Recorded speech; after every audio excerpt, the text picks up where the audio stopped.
Hey, this is John Carlos, and I'm here with a look at the Star Wars Black Series action figure of Hera Syndulla.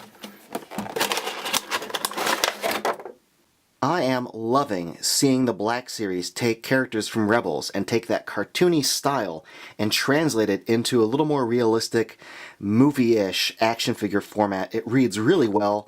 This is another great adaptation from them. This is a solid figure. Just look at like the surface of like her her chest area, and even like the shoulders, you can see like the wrinkling, just like the surface texture there of the brown reads really well. And like most Black Series figures, the wrinkling of the shirt sleeves, the wrinkling of the pants, all the wrinkles look really, really good. They do a good job reading the fabric, but also look at the little ribbing there, right below the whole like knee area. Really strong work.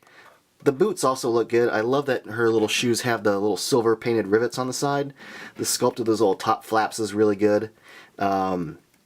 Just the basic details of like her gloves. It all is really, really strong. The straps hanging down the sides also read well. And then you get to her tentacles, or her leku, whatever you want to call them. The design on them read well, the circles, the little lines.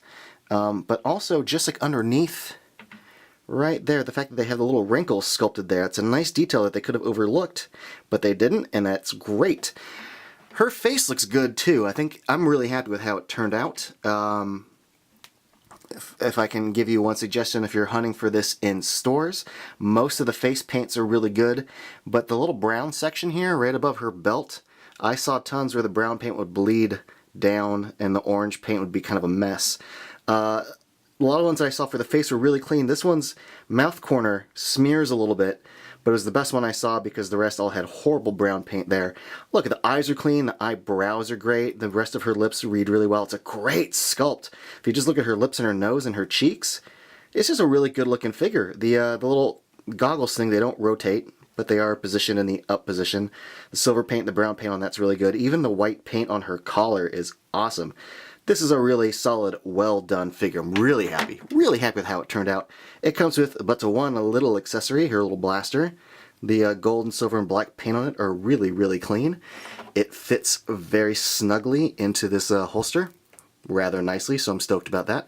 No fighting, there's no tension.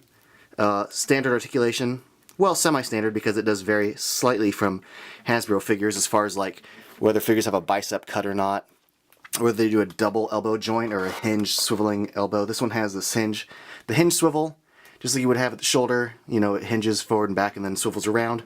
We have a hinge swiveling wrist. The left hand goes up and down, the right hand goes side to side. There is a ball joint right below her bust, above her waist. But yeah, the mid-thigh cut, the double knee joint, the hinge swiveling ankles, you know, the ball joint inside the head and the hinge at the top of the neck. You know the drill. I should also point out that the trigger finger grip hand is the left hand, and the gun fits into that hand quite nicely and quite easily. And yeah, I love this figure. It looks great. Thanks for watching, everybody, and follow me on Instagram and Facebook and all that stuff.